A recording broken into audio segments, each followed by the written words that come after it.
Hello everyone. सो आज हम start करने वाले हैं पेडागोजी मैथ्स सीरीज में लेक्चर 2, जिसका नाम है need and importance of mathematics in school curriculum. अगर मैं बात करूं wise mathematics in the school curriculum, तो इसके 3 पर्सपेक्टिव है हमारे पास। First one is like for the individual, second one is for the society and third one is for other subjects. अगर मैं बात करूं फॉर द इंडिविजुअल में, तो इसमें आने वाला it help us build reasoning and problem solving ability needed in everyday and professional life. तो सबसे पहला क्या है, इंडिविजुअल के लिए सबसे पहले रीजनिंग बिल्ड करता है, साइंटिफिक टेम्परामेंट और थिंकिंग को प्रोवोक करता है कि क्वेश्चन करने को प्रोवोक करता है। डे टू डे लाइफ में हम जो भी प्रॉब्लम फेस कर रहे हैं, डे टू डे लाइफ में जो नीड है हमारी बेसिक चीज़ों को कैलकुलेट करने की और लाइक उस पॉइंट पे हमें लॉजिकल होने की, तो वहाँ पे ये हेल्प करता है फॉर द इंडिविजुअल। सेकंड बात करते हैं for the society, equip citizen to handle trade, governance, technology and inform decision making. बिल्कुल करेक्ट है। सबसे पहले हर बंदे को सबसे पहले ट्रेड करना सिखाएगा। लाइक अगर हम बात करें 10th क्लास में हमारे पास एक टॉपिक होता है जीएसटी, तो वहाँ पे हम IGST, CGST, SGST सीखते हैं, तो उससे हमें ये समझ आता है कि कोई भी बिल बन रहा है तो उसमें क्या किसको कितना शेयर जा रहा है। तो ये बहुत बेसिक एग्जांपल है। Next is for the other subject, provide the tools and logical base used by science, economics, geography and computer studies. Yes बिल्कुल। अगर हम बात करें साइंस की, साइंस में जितने भी आप कैलकुलेशन कर रहे हो, फिजिकल फिनोमिना देख रहे हो, इन फिजिक्स केमिस्ट्री में केमिकल फिनोमिना देख रहे हो, उनको जब क्वांटिफाई करना है, उनको किसी सिंबल से रिप्रेजेंट करना है, तो आप क्या करने वाले हो, आप मैथ्स सिंबल्स का यूज करने वाले हो, जो हमने लेक्चर 1 में देखा था कि नेचर ऑफ मैथमेटिक्स में क्या था, सिंबॉलिक लैंग्वेज है। तो जब भी आपको सिंबल से रिप्रेजेंट करना है किसी चीज को, तो आप क्या यूज करने वाले हो, मैथ्स। अगर मैं बात करूं इकोनॉमिक्स में, अब जब हम मार्जिनल कॉस्ट निकालते हैं, तो हम क्या निकालते हैं, मार्जिनल कॉस्ट हम कैसे निकाल सकते हैं, DC/DX and where X is the unit produce. तो मतलब क्या है, जब भी हमें किसी डिफरेंट सब्जेक्ट्स में कोई सिंबल यूज करने हैं, तो जनरली वो कहां से आने वाले हैं, मैथ्स लैंग्वेज से आने वाले हैं। Next is values of teaching mathematics. तो एक एक को वन बाय वन देखते हैं, यहां से हमारे क्वेश्चंस बनते हैं कि मैथ्स को पढ़ने से कौन सी वैल्यूज हम डेवलप कर सकते हैं इन एन ह्यूमन बीइंग। तो first one is practical value. तो प्रैक्टिकल वैल्यू में क्या, a student chooses percentage and ratio two calculate shopkeepers discount और स्प्लिट अ रेस्टोरेंट बिल। बिल्कुल है। अगर हमें मान लो आप हम थ्री फ्रेंड्स कहीं जाते हैं और हमें बिल को स्प्लिट करना है, तो हम क्या करने वाले हैं, रेशियो में करते हैं कि भाई इसका इतना कंट्रीब्यूशन है, इसका इतना कंट्रीब्यूशन है, इसका इतना कंट्रीब्यूशन, तो उस कंट्रीब्यूशन के बेसिस पर हम क्या करते हैं, उसे स्प्लिट कर लेते हैं बिल को। फिर उसके बाद हमारे पास आता है डिस्काउंट, परसेंटेज को हम यूज करते हैं डिस्काउंट। तो this is practical value. Second is disciplinary value. A student who practice geometry proof learns to build an argument step by step without skipping logical links. बिल्कुल करेक्ट है। अगर मैं बात करूं, अगर ज्योमेट्री में हम 9th क्लास में कॉन्ग्रुएंसी ऑफ ट्राइंगल सीखते हैं, तो कॉन्ग्रुएंसी ऑफ ट्राइंगल सिखाने का मतलब ये नहीं होता कि आपको रियल लाइफ में कॉन्ग्रुएंसी यूज करके कोई 2 ट्राइंगल सिमिलर करने का, नहीं। कॉन्ग्रुएंसी ऑफ ट्राइंगल्स इसलिए सिखा रहे हैं ताकि आपको ये समझ आए किसी चीज को, किसी आर्ग्यूमेंट को कुछ प्रूव करना है, तो आपको क्या क्राइटेरिया, आपको एक स्टेटमेंट के बाद दूसरी स्टेटमेंट रखनी है, दूसरी स्टेटमेंट के बाद तीसरी स्टेटमेंट रखनी है। और एक और बहुत बेसिक एग्जांपल ले लो मैं, प्रूव दैट √5 इज इररेशनल।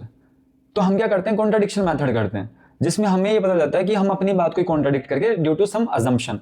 तो जो प्रूव दैट √5 इज इररेशनल होता है, वो ये सिखाता है कि assumption can be wrong but theorems can't be wrong. Like theorem का प्रूफ है, तो इन प्रूफ से जो मैथ्स में क्वेश्चन सीख रहे हैं, तो इससे हमारी कहीं ना कहीं एक हैबिट बनती है कि हम किसी स्टेटमेंट को, किसी आर्ग्यूमेंट को कैसे प्रूव कर सकते हैं by some step and all these step having a logical links between them.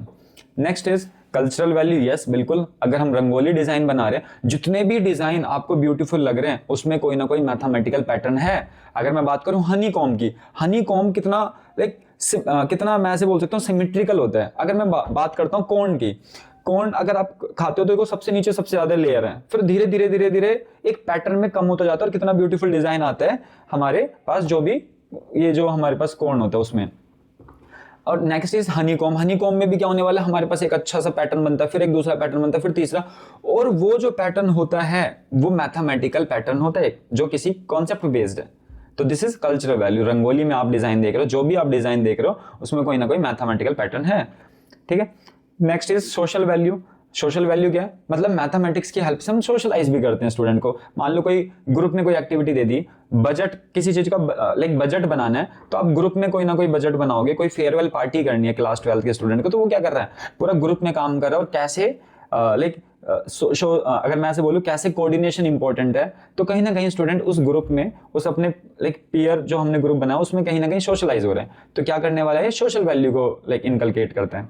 Next is moral value. Yes, a student learns to accept a wrong answer honestly rather than manipulate working to match a given result. Yes, बिल्कुल। Maths में क्या है ना, आप manipulate नहीं कर सकते हो। अगर आपका डेटा, अगर आपकी वैल्यू, अगर आपकी क्वांटिटी इनकरेक्ट है तो आपको एक्सेप्ट करनी पड़ेगी, यस इट इज इनकरेक्ट। आप वहां पे मैनिपुलेट नहीं कर सकते हो कि मैं ये तो ही कहना चाह रहा था। मैथ्स में एक्सेप्शन नहीं होते हैं, मैथ्स में सब्जेक्टिविटी नहीं होती है। मैथ्स का जो नेचर है it is very objective nature है इसका, मतलब यहाँ पे मल्टीपल चीजें ठीक नहीं हो सकती हैं, यहाँ पे ऑब्जेक्टिविटी है। नेचर ऑफ मैथ्स में हम क्या बोलने वाले हैं, ऑब्जेक्टिविटी है। तो यहाँ पे मोरल वैल्यू क्या है, अगर आप गलत कर रहे हो, आपका लाइक वैल्यू गलत आ रही है, तो आपको एक्सेप्ट करना पड़ेगा। तो कहीं ना कहीं हम बोलते हैं कि इसमें हमारे पास स्टूडेंट को एक्सेप्ट करना पड़ेगा अपना रॉन्ग आंसर ऑनेस्टली, और फिर आगे उसी पे बढ़ना होगा, उसी को दोबारा ट्राई करना पड़ेगा। तो यहाँ पे हमारे पास मोरल वैल्यू है। Next is aesthetic value.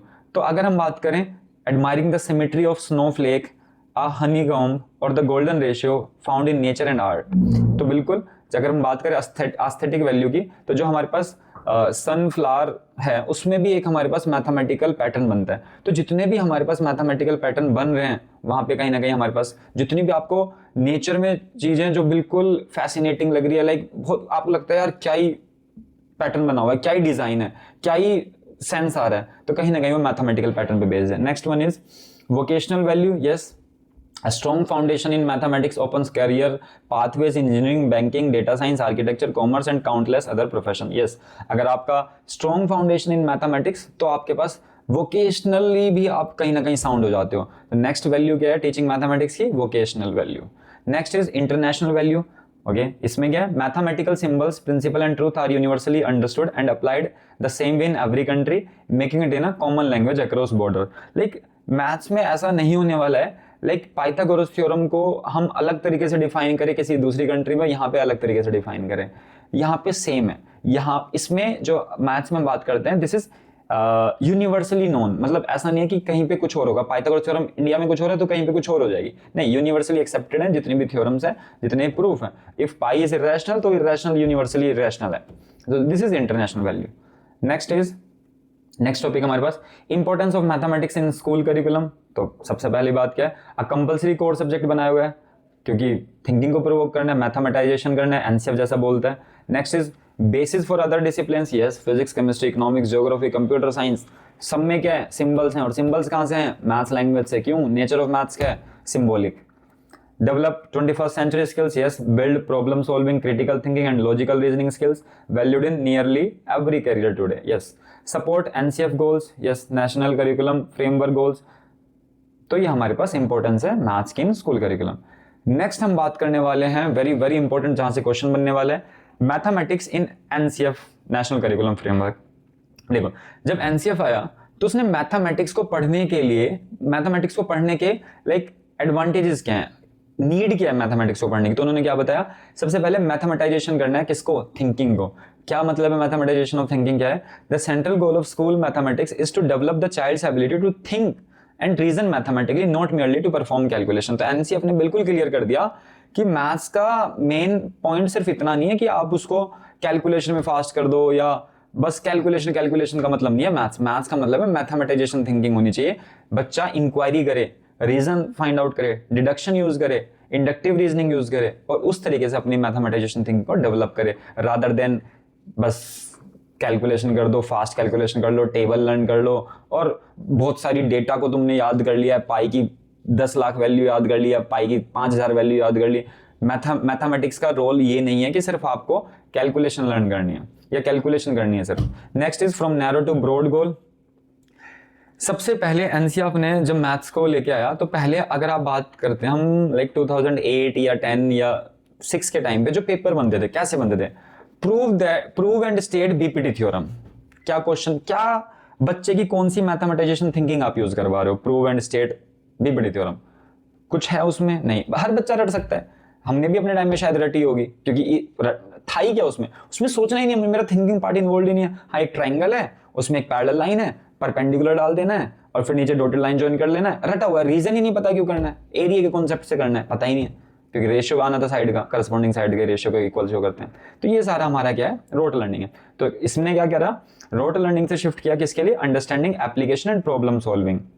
अगर मैं बहुत बेसिक सी बात करता हूँ, अगर मैं बीपीटी थ्योरम की बात करता हूँ, बीपीटी थ्योरम में हम सीखते हैं कि हाँ भाई बीपीटी थ्योरम क्या करती है, पैरेलल लाइन होती है किसी ट्रायंगल में, तो करस्पॉन्डिंग साइड के रेशियोज इक्वल होते हैं, ठीक है।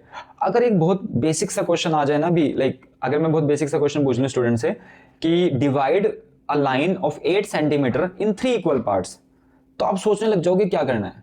रीजन क्या है, क्योंकि जो बीपीटी थ्योरम है उससे कभी आपको सिखाया ही नहीं गया कि बीपीटी थ्योरम की हेल्प से हम रियल लाइफ में कभी किसी चीज को डिवाइड करना इक्वली, तो without ruler, without any like divisible, अब यहां तो 8/3 भी करोगे तो आप क्या आने वाले हैं, नॉन टर्मिनेटिंग रिपीटिंग, जो एक फाइनाइट आंसर, तो आप कहीं पहुंचने ही नहीं वाले हो।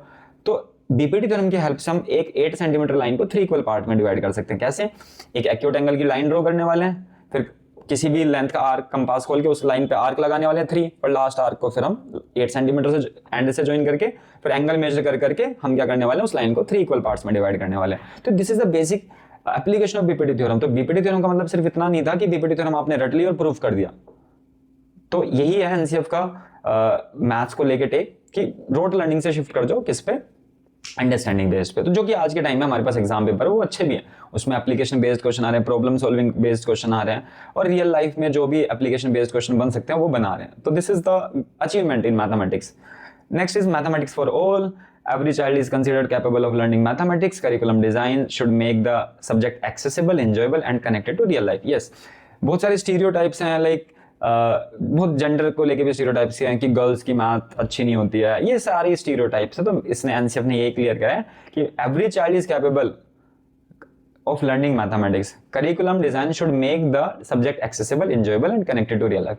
पॉइंट क्या था ना, मैथ को इतना बोरिंग बना रखा था ना, तो परसेप्शन ही बन चुका है math is very boring, calculation करते रहो, प्लस माइनस मल्टीप्लाई। नहीं, अगर मैथ्स का आप रियल लाइफ में मीनिंग समझ जाओगे और मैथ्स को देखने लग जाओगे कि कैसे एप्लीकेशन है मैथ्स की, तो आपको सारा कॉन्सेप्ट समझ आ जाएगा।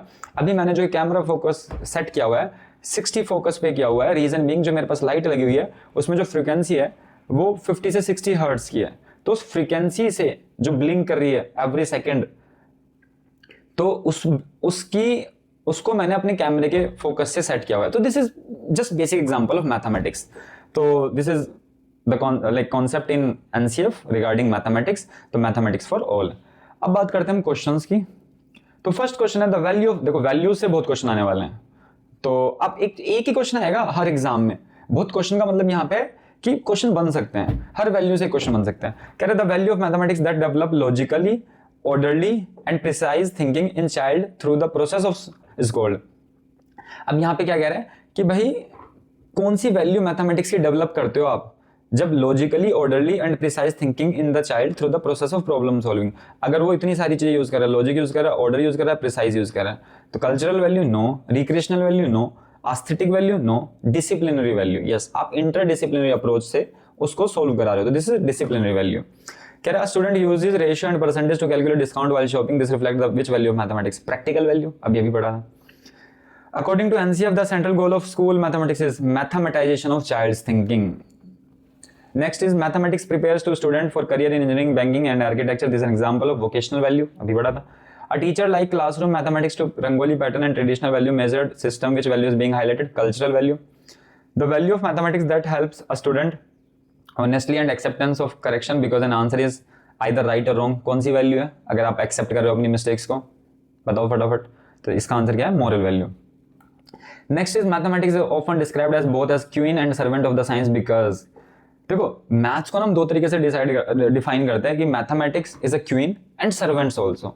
तो इसका रीजन क्या है, मैथमेटिक्स इंडिपेंडेंट भी है, किसी पे डिपेंड नहीं करती, एंड सर्वेंट भी है, क्योंकि जितने भी आपके पास साइंस में आपके पास सब्जेक्ट आने वाले, फिजिक्स, केमिस्ट्री, उसके लिए एज अ सर्वेंट का काम करती है, एज अ सिंबल प्रोवाइड करती है किसको, साइंस को। Next is student working in group to solve a mathematics problem develop a cooperation and tolerance, this reflects mathematics social value, socialise हो रहा है। Next is the fact that mathematical symbols and principles are understood identically in every country reflects international value, universal value. तो this is all about need and importance of mathematics in school curriculum. हमने question कर लिए, concept देख लिए, theory देख ली। तो अब आपका कोई भी क्वेश्चन आता है इन some teaching exams like competitive teaching exams or in your B.Ed program, तो आप easily 10 to 12 मार्क्स का एक क्वेश्चन आराम से यहाँ से प्रिपेयर कर सकते हो. तो this is all about this need and importance of mathematics in school curriculum. Thank you very much. तो नेक्स्ट क्लास में फिर से शुरू करने वाले हैं पेडागोजी ऑफ मैथ सीरीज को. Bye bye.